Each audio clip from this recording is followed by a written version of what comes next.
Welcome to another episode of the Impel 4 podcast. Today I have with me a special guest, my man, Ricky Duncan. Is it Rick? You want to be called Rick or Ricky? Whatever, man. Rick, Duncan, Ricky, whatever you want, man. It's all good. Yeah, me and Rick been knowing each other probably 15 years or more. Yeah, man. Yeah, we used to work out at the Y sometimes together. I think that's where we probably met at. Right, At the Y. Yeah, we had a little crew. We used to hang together a little bit. And yeah, that's where we met at. We have a few things to talk about. We're gonna get to the part. We're gonna get to your fight against breast cancer and the things you're doing with that. Okay. But give us a little bit of. Wait a minute. First of all, this dude used to always mess with me about my country talking. So now he got to sit here and mess with me for about 30 minutes. He's from New York. So This is true. But cool. Like, we'll start there then. Yeah, So, yes, originally I'm from New York, upstate, Poughkeepsie, New York. Raised there till about age 11. Moved down to Virginia. That's what brought me to Virginia. And then I ended up going to NC State for undergrad on track scholarship. So from there, I just kind of stayed in Carolina. Then I went to UNC for my master's. But yeah, growing up in New York, I think that is essentially where most of my, my grounding of who I am today. Like, I tell people that all the time. Like, if it wasn't for, those experiences growing up, around drugs, growing up around domestic violence, poverty for sure. We were evicted for a time. We were staying with my mom's friends. That's actually what brought us down to Virginia because my grandmother was living down here. So, yeah, my mom got tired of, sleeping on people's couches. So my grandmother told her to come down here, and literally that's what changed my life. I promise you, because I think about it in that way where, I do have brothers. One of them essentially has spent more time incarcerated than he has just being free as an adult since his 18th birthday. Yeah. So my younger brother, he's essentially been in and out of jail.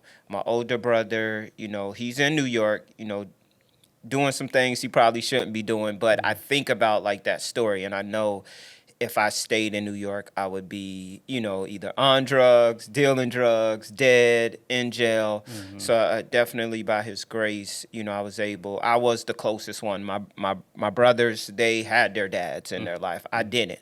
So I was always with my mom. Right. So my brothers stayed in New York with their dads, and I essentially came to Virginia with my mom.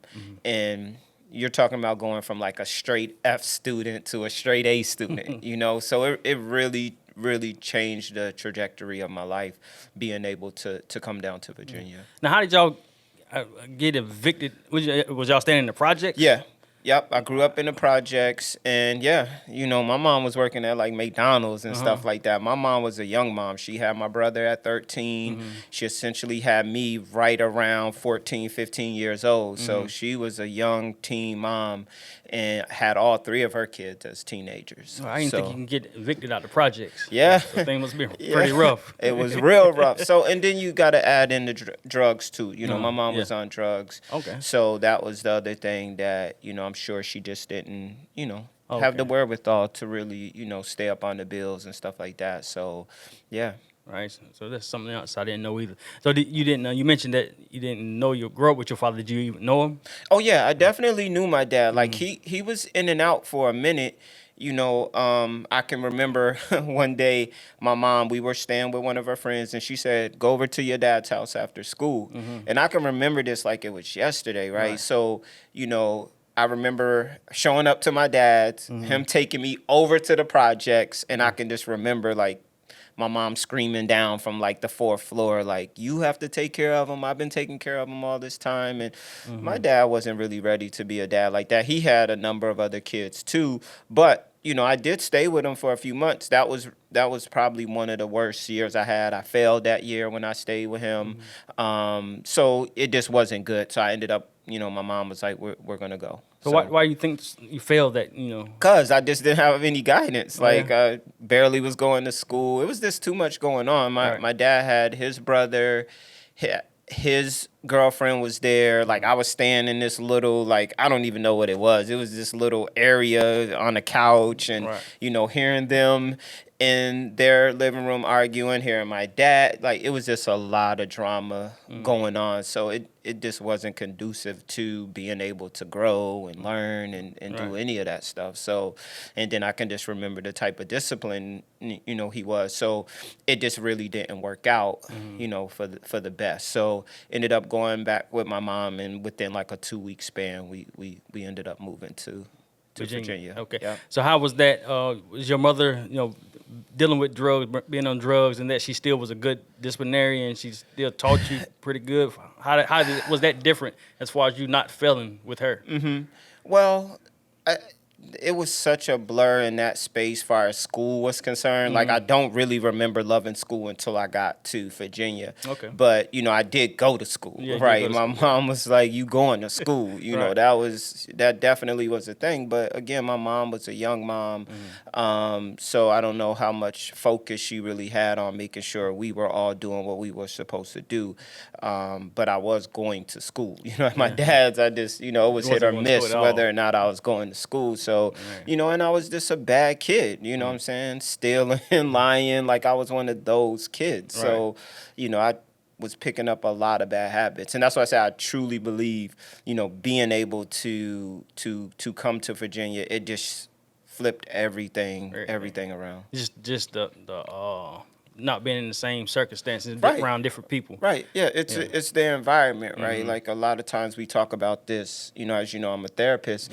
That's part of what we talk about, like nature or nurture, right? Like, nature is like the environment we're in, right? And I do think that is what sculpts us to being who we are.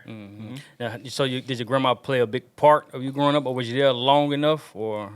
Yeah, so, growing up in New York, my oldest brother, he was super close to my grandmother because his dad lived basically a couple of blocks away. So he would always be there. Even in the summers, he would come down. Before I even moved down, he would even come down and spend the summer with my grandmother. So he was super close. I didn't get close to my grandmother until I actually moved to Virginia. But, my grandmother helped my mom out a lot. So, yeah, I saw my grandma a lot, but I wasn't as close until I moved down here. And then, of course, like you said, we'll touch on it in a little bit. But, once my mom passed away, my grandmother was my guardian. So, yeah, we were super close from, middle school on up through my 11th grade year when she passed away. Okay. So from there, you graduated from high school MVA. Right. And then you went straight to North Carolina State? Yep. Okay. Now, what was your major? Social work. Social work. So what made you want to do that? Because that journey, once I got to Virginia, I think those who helped me out the most were the teachers, the counselors. So I knew whatever I was going to do was going to be in the helping profession. I knew whether it was going to be teaching, whether it was going to be coaching, whether it was going to be social work, whatever. Social work just came up on me through an interest meeting that I went to as a minor when I was at NC State. And when I, pretty much got like what it does, what social workers do, I was like, whoa, this is exactly what I want to do. So I changed it to my major to social work. Okay. So it was just by chance, like, that I went to that interest meeting for a minor, and yeah, pretty much changed everything. So you found your way through, being a bad kid. You found your way through. I found my way through, but again, it was like that was not on purpose, right? It was just, again, situational, right? Like, being able to come to Virginia to change everything around, because if I would have stayed in New York, like I said, I already know the options that were out there, plus the road I was already going down. Right. It was no way I was coming out of that to like, oh, I'm a straight A student now, right? Like, that was going to be impossible for me to actually do. So, coming to Virginia, having teachers care, and then also, like, the neighborhood that I stayed in, all those kids played sports. You know what I'm saying? Right. So either I was going to sit in the house or I was going to be playing football or whatever. So I had to play football, and then I got into baseball and then track and basketball. So, I was always doing the sport all year round, and I think that's also what kept me going too, was that. And then, of course, being able to meet coaches and mentors and stuff like that who are still close to me to this day because of that, because of the impact. Okay. So when your mother died, what year did she die? 88. How old were you 88. then? I was just right around 11 years old. Oh, so she died kind of Very shortly once after we y'all got, yeah, moved. she got sick once we got down here. Okay. So how did it affect you? I mean, we were able to see that you was able to push through and Right. to where you are now. So Right. how did that push you more, or how did it affect you? I wish I can say, that I was like my motivation went on like overdrive. Right. But think about like the traditional grandmother, right? Spoil you, no real discipline, right? Yeah. Like give you the space to just do you. And that's the type of grandmother I had. So, and then I had uncles and cousins who were established in Virginia. And my cousin, he was like a state football star. Like everybody knew him. He went on scholarship to Penn State for when Joe Paterno was there. You know, he was a running back for Penn State, and he was. Everybody knew him. He was one of those dudes. He could have went anywhere in the nation. So having that. As a back, and I used to go to the gyms with him, work out in the summer. Just having my uncles who were also living down there, like they all were able to just not really stay on top of me, but I knew they were watching. So it made me like want to be a star athlete. It made me want to make the grades and all of that. So, I think it was more self-motivation than anything, but I also think the resources that I had allowed me to kind of flourish and do those things. So did you ever have a time of to grieve? Do you remember any of that? And I that's something else that I reflect on too, right? Like being 11 years old, losing your mom, you don't really know what you're losing. Right? You're just too young for that. Right. Even though, I pretty much, yes, from birth to 11, my mom was always around. I always lived with her. So the attachment should have been there. I do remember, though, I was more devastated because also I was older when my grandmother passed away, right? It didn't hit me as hard when my mom passed away. My mom was sick for a very long time before she passed away. So maybe that progression of knowing like, okay, any day now.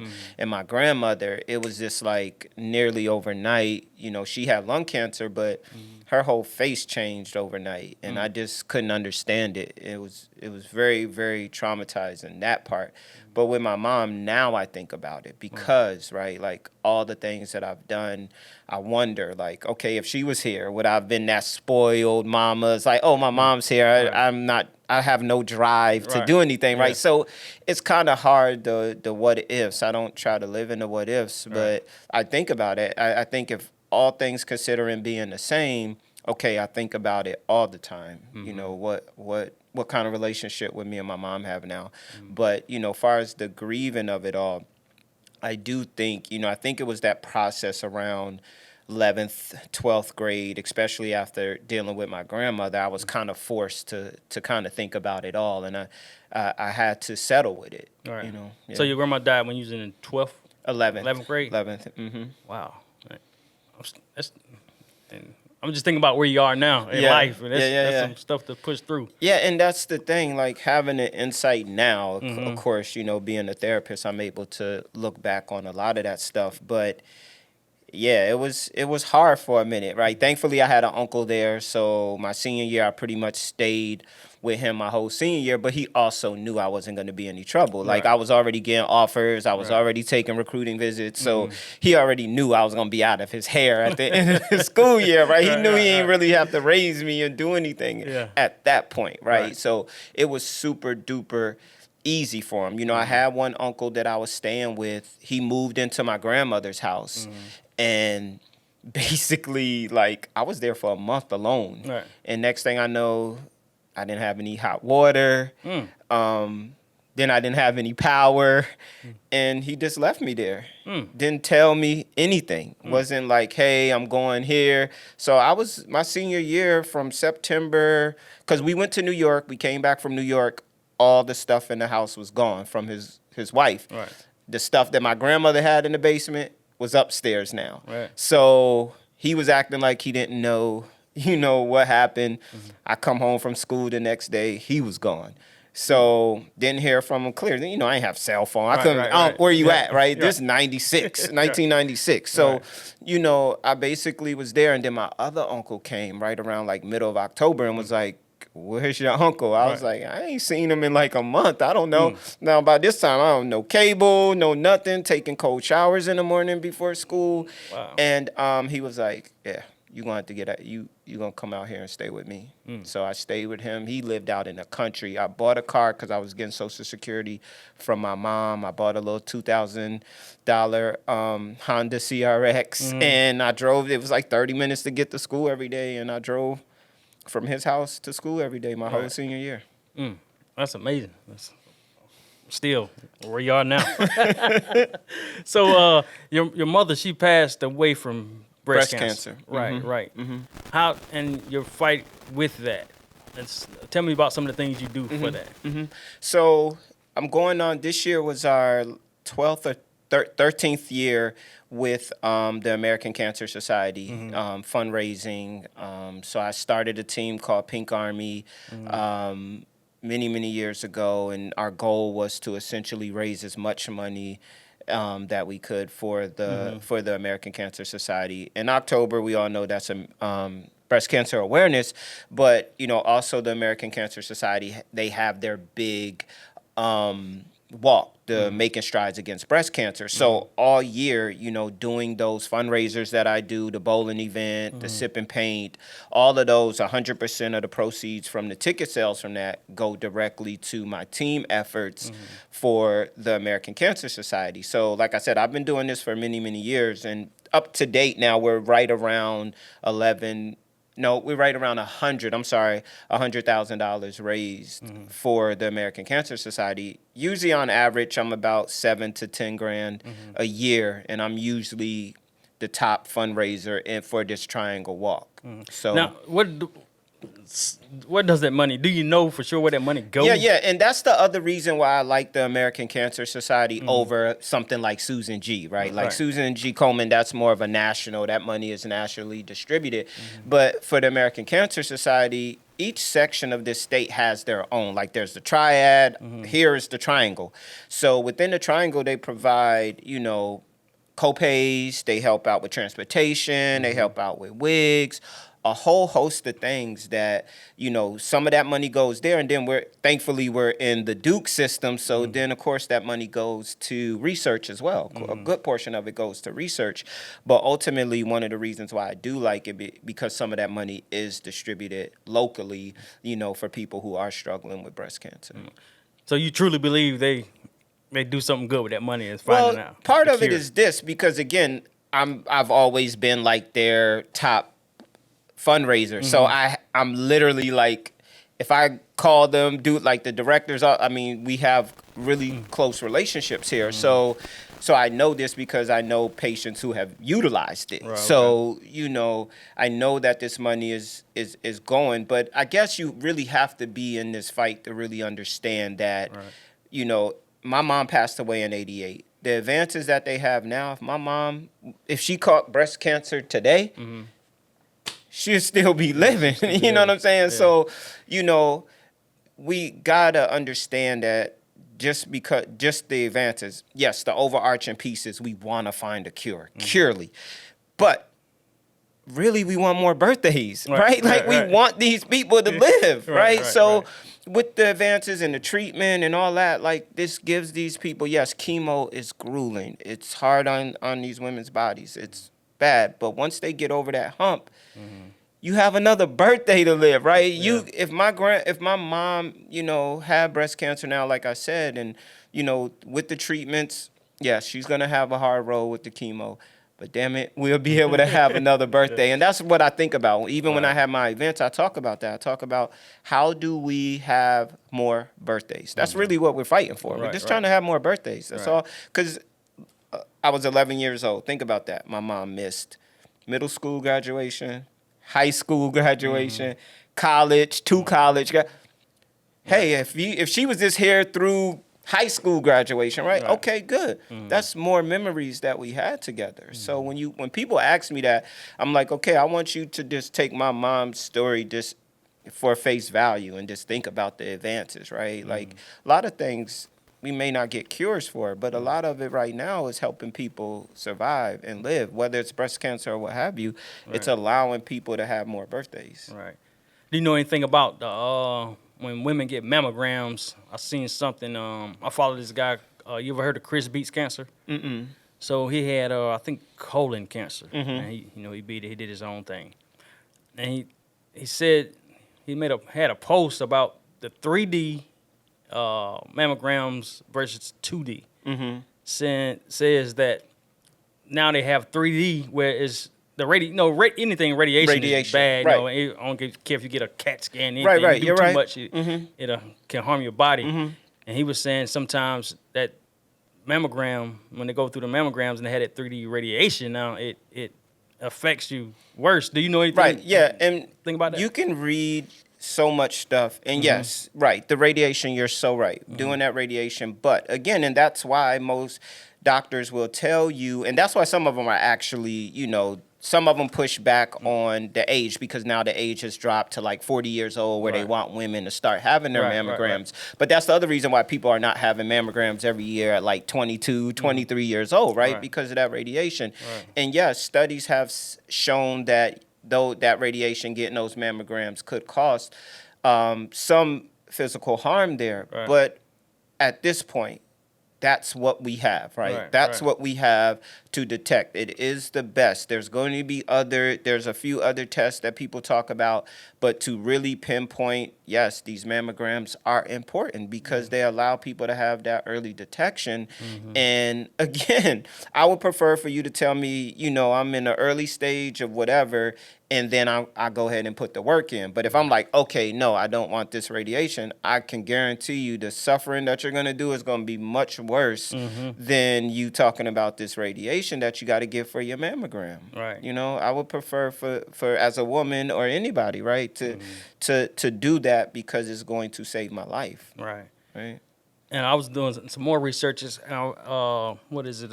John Wayne Cancer Center. They did a study. They said women who have a biopsy before they have surgery are more likely for the cancer to spread more because when they go in there with the needle, I guess, and blood spills or whatever inside the cells, they have a 50% chance or more of the cancer spreading. And it said the women who don't have the biopsy and just go straight to surgery have a lesser chance of cancer spreading. I'm like, man, I'm doing a lot of research. I'm saying, man, it's a lot, man. It's a lot. Even with health, exercising, eating right, and things like that. We got to figure out things that can help us along the way. That's why I always stress working out and exercising. It helps out a lot. Right, but cancer's a funny thing, right? Because part of it is your family history that affects it because you could be the best eater, you can work out every day, and it still happens, right? Like I got a lot of friends now. Like now, I'm in my 40s and my friends are there too. So, every year at my events, unfortunately, I have someone talk in the past 2-3 years. It has been a classmate of mine who has been diagnosed with breast cancer, and I have them talk about their journey, how they found out, and all of that, right? So, it is one of those things, and these are women that I know, live a pretty healthy lifestyle, right? So, it's to some extent there is some rhyme or reason, but you can do everything you could possibly do as a human being and still be diagnosed with breast cancer, right? Any type of cancer. So, any type of cancer, right? So part of it is, that's why things like mammograms, things like, getting your prostate checked, all of those things are very important, right? So if you do have it, that early detection, we figure out how, we can pinpoint it and get it out of the system. Yeah, that's like even like with colon cancer. What's my Black Panther guy? Oh yeah, I know who you're talking about. Yeah, Chadwick Boseman. Yeah. So years ago, even before I turned 45, I used to try to get my doctor to give me a colonoscopy. He's like, "No, you gotta wait till you're 50." I said, "That's people who catch colon cancer before 50." Why is there an age limit? Right. But now it's 40. I think it's 44 or 45. That's 45. Now. It took for him dying a big star for them to lower that. Yeah. So I know it's earlier now for the colonoscopy or whatever. But have you ran across any men that had breast cancer? Anything Not like that? breast cancer, not like you, not without researching Right, it, right, but yeah. personally, no, because my family history is more lung. Yeah. I come from a history of people who smoke Right, and yeah, do all of that yeah, stuff. yeah. So, that most of the men in my family, the cancer is that. So and then my I don't mom know any breast. men who. I know a couple women who have breast cancer or found lumps and stuff like that. But I don't. Yeah. I've heard of men having breast cancer too. Yeah, definitely. Yeah, Yeah. that can happen. Yeah, sometimes I might have a little pain right here. I'm feeling like, what's going on? Yeah, man, it's important, Yeah, right? yeah. It's important to Yeah. know our bodies and what's going on with it. So again, the early detection. Right, early detection. Yeah. Um, you a therapist? Do you have a therapist? I don't have a therapist. It's so funny. Like, I feel like this question has been asking me like 100 times just this week alone, right? Right. But I think about it in this way. Because you've been through a lot.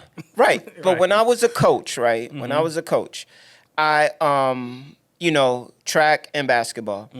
Then when I would run or when I would play basketball, I hear my voice saying, talk, get low, do all that. So that's similar to therapy for me, right? So when people ask me that, I feel like a lot of my clients, they're my therapists, right? Because, talking about relationship stuff, like stuff they're dealing with, oftentimes I'm working it out. And in my mind, I'm like, oh, shoot, this is good for me too, to Right. remind myself of it, right? But thankfully, a lot of my colleagues or a lot of my friends are therapists, right? So, we do a lot of talking. We bounce a lot of ideas. We bounce a lot of issues off. So I think that's the important part. But, I think my self-reflection and the insight that I have on a lot of things, ultimately, I think I'm in a good space. I think if anything, and this is where my mom comes into play, I do think about, whenever I get married, right? I do think it's probably important to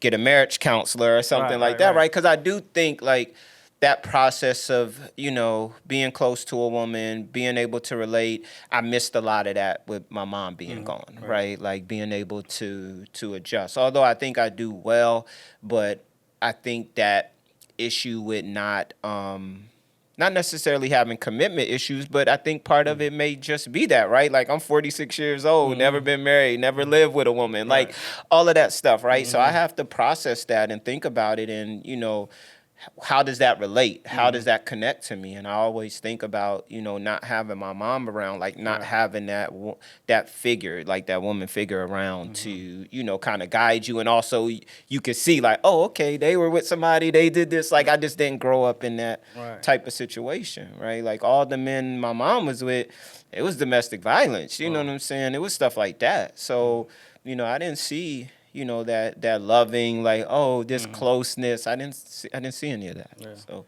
Yeah, we both are a perfect example of no excuses. You gotta make it. Right. So what's the clinical social work?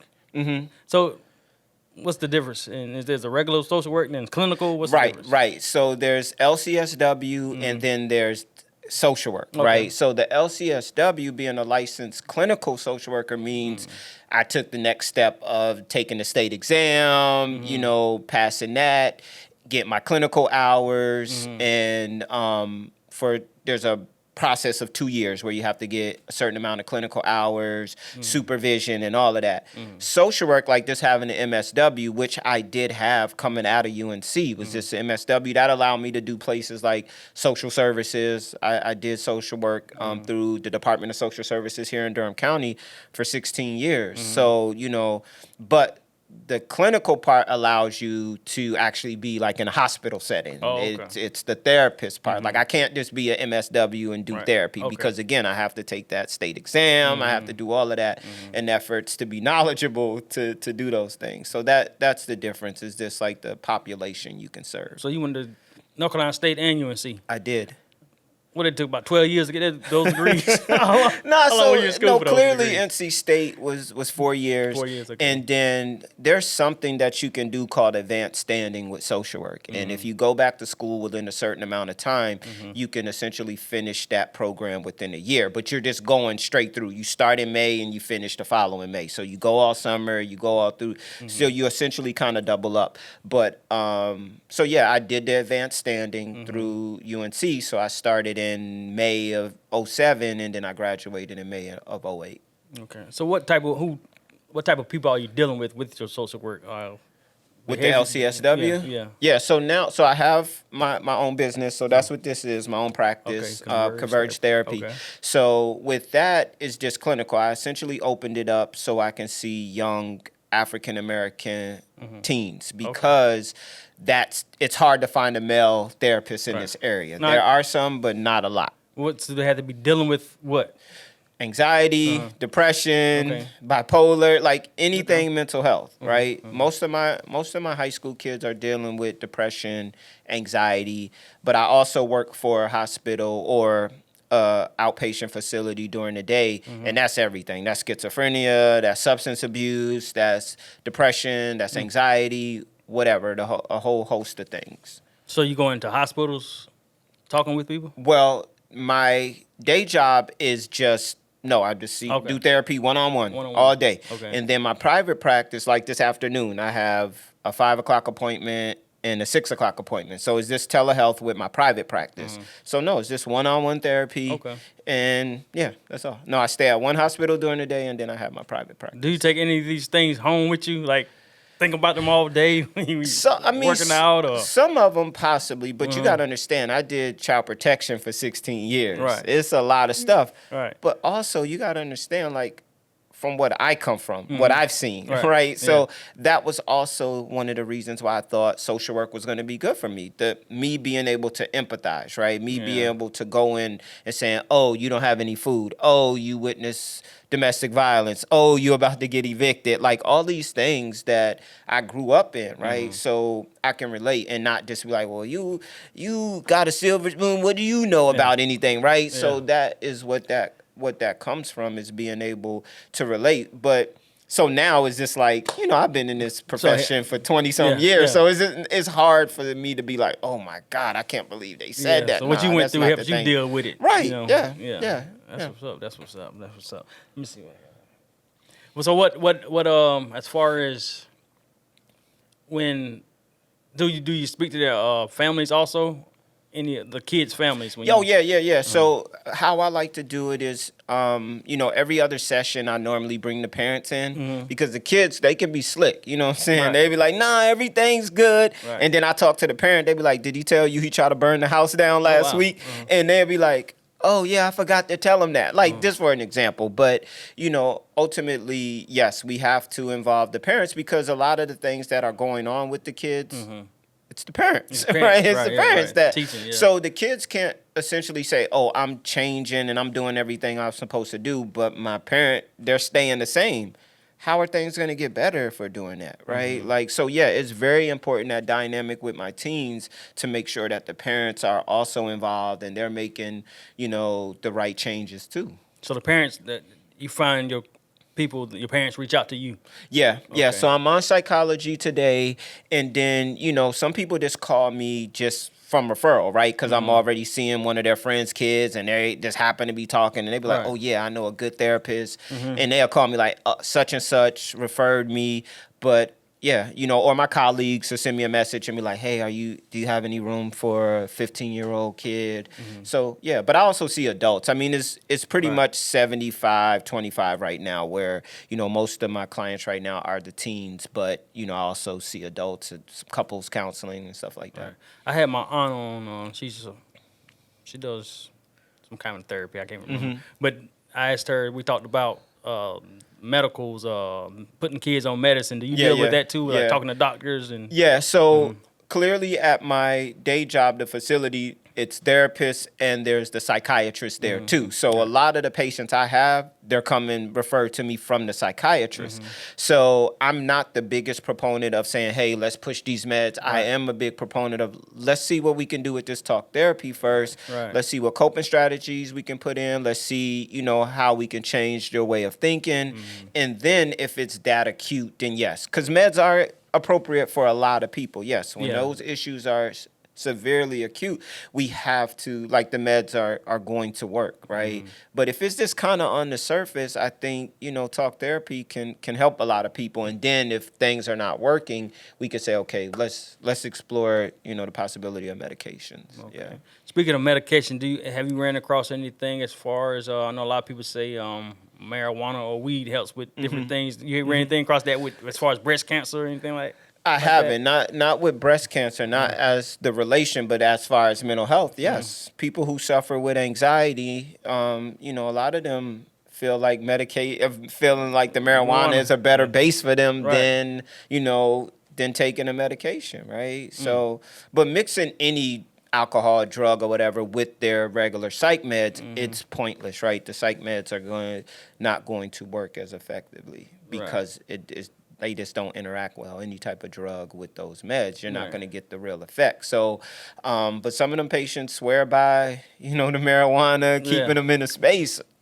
I'm not in their head. I can't, I can't say one way or the other. I don't recommend it, but again, we live in a different world than we did, 15, 20 years ago as far as what marijuana means now. I mean, shoot, you can grow it in your house now. Yeah, so, but I think they putting a lot of stuff in that stuff now, though. Right, but that's what I'm saying. People, like, I just had a patient in this week, and he was telling me about, his plants he was growing in the crib right now. Right. So, so you can have up to 4 plants, and this is in Virginia. So, and I'm assuming that's probably worldwide. I think that's statewide, but you can grow up to 4 without it, being considered, distribution or legal or whatever like that if you're doing it in your home. Right. So, yeah, he was like, I got my plants. He was telling me how he was, getting it together. I was like, he's not doing anything illegal. I can't really... it was like child protection. Like, we used to tell the parents, don't use drugs around the kids. We can't say don't use drugs. Who's going to be there to monitor you, exactly. right? Yeah. Like, so I can't tell these patients, I can give them the effects, the consequences and all that. That's my job. But I can't tell them not to do something or do something. That's not necessarily my job as a therapist. Right. And you mentioned alcohol. I also saw it. They say, but you got to do your research on everything. Everything. Yes. It said alcohol was the number one thing that causes breast cancer. Do you believe that? I don't believe that, but again, it was hard for me to believe too. I could say if wearing Air Force Ones cause prostate cancer, I bet you I can look up an article right now and it'll say, if you wear Air Force Ones, it's more susceptible to get prostate cancer. That's just the World Wide Web, and that's a good portion of why I don't, especially if it's like Facebook, Instagram. I don't typically read those type of things because I could put on there anything and you're going to be like, now you're going to be telling somebody, I read, and then that person going to be like, yo, I heard that. So it's so weird, but you're right. Like, I can essentially search anything and it's going to give me the answer that I wanted to give me, and which is sad, right? Because it's hard to really, like, you got to go in a deep dive when you're trying to, don't just read one thing, right? Like, if that pops up, then Google that and say, does alcohol, and see how much stuff, goes into that. But clearly, yes, you're going to find studies that state certain foods, right, can cause, there's, that's proven. But I don't know specifically about, alcohol being the main cause, because alcohol is such a great, like, a lot of people drink, right? And I don't necessarily know what's the connection to that. But yes, it is sugar. My mom was a drug user, but I don't ever remember her, like, drinking. You know what I'm saying? Like, she wasn't an alcoholic. Like, I don't ever really remember her drinking. So but I got a couple things right here that I looked up. So exercise, meditation, eating right, sleep, less stress, detoxing, and vitamin D3. Are some key components to not only breast cancer. I was about to say, if you live with anything, you probably your chances of getting sick and your chances of catching anything is is going to be slim, right? You reduce it. But again, some of the stuff we're talking about, family history of it, right? Some stuff we just can't escape. But some people don't believe in that family history. Some people believe like they say it comes from us eating what our parents eat and what we growing up on, and then we do it too. That's how we get it, whatever sickness. Yeah, I mean, like diabetes. Like diet. Yeah. Clearly, we know the connection in the African American community, right? Like when you talk about diabetes, high blood pressure, all of that, right? That's yes, our diet is not conducive to living a healthy style. Like you have to be disciplined in the Black community in efforts to keep your butt healthy, right? Like you got to essentially be like, yo, Thanksgiving, that's all. Like after that, I'm strict, right? Because the way we, again, we were the ones that we were working from the scraps, right?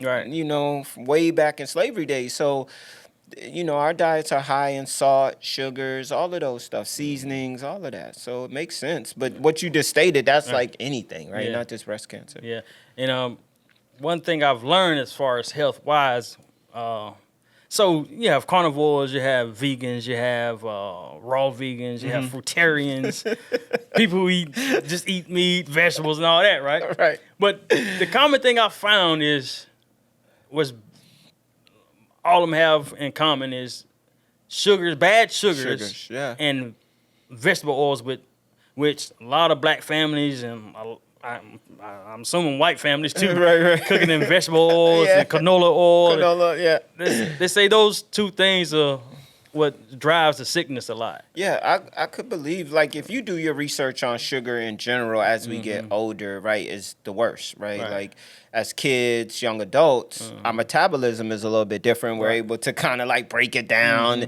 But, once you get a certain age, that sugar going to sit on you. Shit, like, that is one of the main things that I'm always aware of in my diet is the sugars. Because I know as I get older, those sugars are going to affect me more. Yeah, I think people need to start researching a little bit more about the oils too. I think a lot of us didn't know or don't know about them vegetable oils and canola oils, stuff we use to cook in and stuff like that. So I haven't cooked in that stuff in so long. Like I don't even use it. So for that very reason though. So I mean I switched to like the air fryer, like all that stuff. But you gotta be careful about that too, man. Some of them, right. Yeah, some of them, Right. You're right. But when we talk about, the reduction of it all, right? Like you still want to enjoy your life, right? And when you think about things like frying, like oils, and then you talk about the air fryer, that's just the reduction of trying to eat what you want to eat, with less effects on you. But it's hard, like no one's disciplined enough if no one's paying you, right? Like if I'm not getting paid, if I'm not like an athlete right now, you're not paying me to look my best and do all that. It's gonna be a day or two where I'm gonna eat some crazy stuff. Some people might see me eat some fries sometimes. Like, you eat fries? Right. Like, man, I eat it sometimes, Man, people get on my nerves with that, like, oh, I didn't know you ate that. I'm like, what do you mean? Yeah, somebody told me that the other day. Who am I? Like, because I went vegan. I was vegan for 5 years. In 21, I started back eating a little meat. Yeah. People got to get on me and joke. Yeah. No. Like, man, I eat everything, a little bit of everything, but not Makes too sense. much of a lot. Right. Yeah. It's moderation with these things, and that's what we have to think about when we're thinking about health. It's like what are you a slave to, right? If you're a slave to something, that's where you get yourself caught up, right? Have to have the discipline. Yeah. So what's next for you in the fight against breast cancer? Anything upcoming? So right now I'm trying to work on a venue to have something here in Durham, Raleigh in the early part of 2024. I do these events offset of October because everybody, that's the awareness. Everybody is looking forward to that. But I started it. That's how doing these events started, was saying, how do I keep that awareness like all year round, and being able to just like strategically put these events throughout the year. It always has the breast cancer people in the mindset of like, oh, breast cancer. So so I'm just trying to find a venue right now, but to do my annual paint and sip event. Okay. Well, I'm gonna tell you, I am a conspiracy theorist that these people ain't doing enough to get rid of these cancers. Because man, y'all been raising money for not only you but other people for a long time, and right. But see, again, when you say stuff like that, I want you to like just Google like advances, right? Mm-hmm. That money, that's what that money does, man. I don't. But That's see, like saying, why do we still have STDs, right? Like, Yeah. why do we still have STDs to this day, dog? Like, that's wild to me that when people say that, right, it's kind of disheartening because it's like you really have to, I guess, because my connection to it is so much different, right? And I know that the advances in the research, like even when we have our kickoff brunch with the American Cancer Society, you know, they have these doctors, these scientists, they come and they talk about like where they've been the past year, like what's been going on, what's the advances, what's the new, like, oh, we're hopeful that such and such is, you know, we're working on. But you truly have to talk to the people who have had breast cancer and talk to them about, well, talk to me about the medications, talk to me about your treatment, tell me what happened. And all of them will tell you, well, the doctor was like, listen, just this year, if it wasn't for this, I would have been dead, right? So it's important for people not to go down that rabbit hole because, again, what's the difference between breast cancer, AIDS, anything else that's we've been dealing with forever that we should have a cure for, right? Like, you know, the body is weird. And cancer is one of those funny things, going back to what you said earlier about like it spreading and all of that. Like, that's why early detection is important because cancer is truly tricky and it will spread on you in a minute. And you know, that's why a lot of women, you know, get the double mastectomies and stuff like that. They don't want to lose their breasts, but the dangers of it spreading, even if you go in, get the cancer out, it's high. So women are like, okay, I'll sacrifice this so it will. It's impossible for it to spread, right? And you think women want to do that? You know what I'm saying? And it's just not. And it's nothing against y'all, the people raising money. It's just a matter of getting it, finding some kind of cure. I done. get that, but when people say that, you know, like again, at my events, I talk to them about, yes, the overarching piece is the cure. Right. But ultimately, I'm more concerned with having more birthdays, right? Long as we're getting more birthdays with these people who are affected, that's a win-win to me, right? And they're getting these birthdays because of the treatments, the advances in the research and all of that. So that's the space that I live in, right? Because if I lived in the space of like, man, I got like $100,000 out here. What are y'all doing with my $100,000? Right. I would have to also apply that to, you know, again, a lot of other health issues that we've been dealing with since since the creation of man that we still can't figure out because the body's DNA is just so weird. Yeah. And one thing I don't, when people, I know people who have a sickness, whether it be diabetes, cancer, anything that, a lot of them do hurt themselves by continuing to eat sugars. You know, sugar feeds, you know, cancer. You know, so do y'all talking about that in your things you do? Well, as far as what they should be eating or not be eating? No. We did an event back in January. It was a health and wealth. Okay. And we had nurses come. We had because that is the thing. Like, the more you know, the better off you'll be, right? It's important. That whole symposium we did, me and one of my best friends, he's a financial dude, so that's why we did health and wealth, right? Okay. Like, I did the health part, he did the wealth part. Okay. And we had like 300 plus people come, and it was so great that we were able to like get all this information out, right? Because if you know better, you're gonna do better. Some people. Know? Yeah, some people. Because again, I got clients that come in, and you're right, like they got diabetes and they don't really care about the diet, right? And I'm like, hey, we got to get back on this road of, you know, doing what we need to do. So, you know, whether it's breast cancer or anything that people are, you know, slacking in, you know, it's here. It's the discipline of it all. It's hard sometimes for it to click with some people. Okay. Well, I don't know how much time you got. Where can people find you at? Instagram, Facebook? Instagram, Ricky Lee 11. Therapy, you can go to Psychology Today and just search Ricky Duncan. Facebook, Ricky Duncan. But I'm out here. I'm like Prime. You know, I ain't hard to find. You know what I'm saying? I'm here. Yeah. All right. Any closing words? Nah, just thank you, man, for allowing me to tell my story and, you know, talk about the push with breast cancer and such. It's important to me, so appreciate you. Yeah, appreciate you. Well, there you have it for another episode of the Impel Forward podcast. Remember to take action over your health and your wealth. Peace. If you like what you saw, don't forget to like, share, and subscribe to the Impel Forward podcast.